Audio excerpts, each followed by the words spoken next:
Hello there, welcome to this Carbon Academy tutorial on A-level biology. In this video we will look at the gas exchange in plants and the cohesion tension theory. This is part 1 of the transport mechanisms in plants. Let's look at the aims of this tutorial. In this video we'll cover how leaves of dicotyledonous plants are adapted for efficient gas exchange, describe the structure of the xylem vessels, and explain in detail of the cohesion tension theory, describe how water is absorbed in roots, and explain the factors that affect the transpiration rate, and finally look at how transpiration rate is reduced by plants such as xerophytes. Before looking at the gas exchange systems in dicotyledonous plants, firstly we must understand what the word means, as it's quite a mouthful to say. Dicotyledonous means that the plant has two seed parts, like that of a peas or the seeds of beans. The proper biological definition is that when these plants germinate, i.e. first grow, they have two embryonic leaves called cotyledons, as shown in the image. With that understanding, let's look at how its leaves performs gas exchange. You won't be surprised to hear that stomata are the site of gas exchange. The pores are present on both sides of the leaf, but you'd find most of them at the bottom, i.e. on the shady side. The opening and closing of the stomata are controlled by guard cells, which do this by osmosis. When these cells are turgid, the stomata open, and when they are flaccid, the stomata close. Plant leaves are adapted to maximize gas exchange in many ways.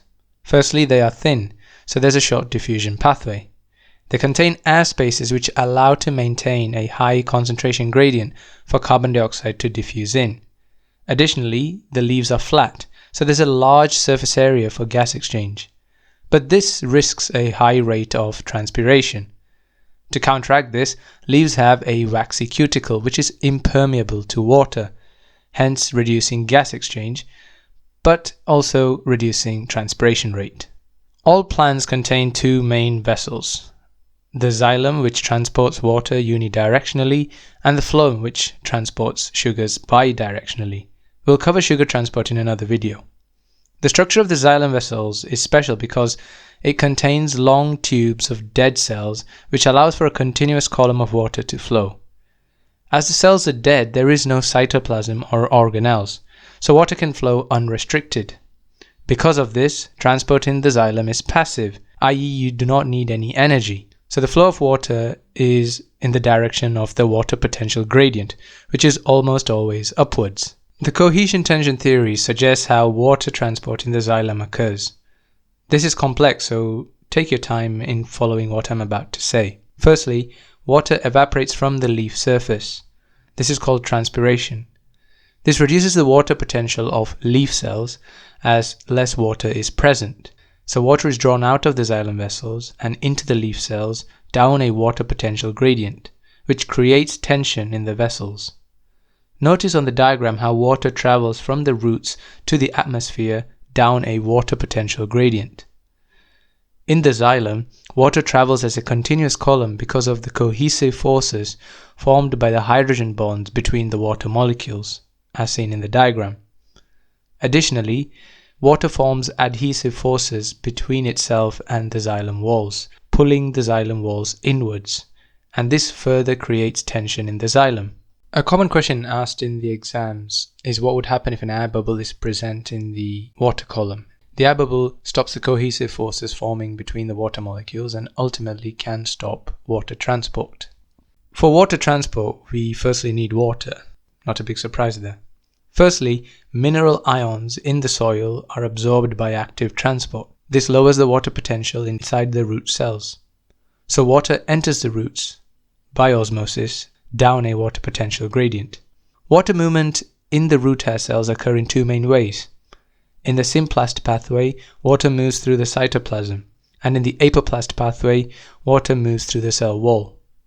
All transport here is passive, so the names of the pathway simply refers to the route that the water takes. There are four main factors that affect the rate of transpiration, and all of them should be familiar to you. They are light intensity, temperature, wind, and humidity. Positive correlation means as this factor increases, so does the rate of transpiration. Negative correlation means that if this factor increases, the rate of transpiration decreases. Apart from light intensity, The other three factors affect the water potential gradient between the leaf and the outside air. Bigger this water potential gradient, higher the rate of transpiration. Always remember that water only moves if there is a pressure or a water potential gradient, and without it, it cannot. Light intensity affects transpiration rate indirectly because it causes more stomata to open, so there's a large surface area for water to evaporate, hence a higher rate of transpiration.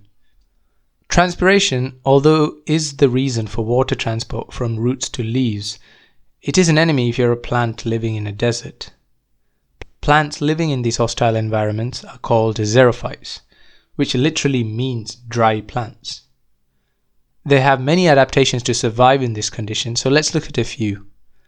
A thick, waxy cuticle increases the diffusion distance and hence reduces cuticular transpiration, i.e., reduced rate of transpiration from the top part of the leaf. Hairs around the stomata trap water vapor, saturating the area and reduce the water potential gradient. The same is achieved by having sunken stomata and curled leaves. Like I said previously, water needs a gradient to move. Reducing this gradient restricts its movement. So whenever there's a question relating to this, think about the water potential gradient.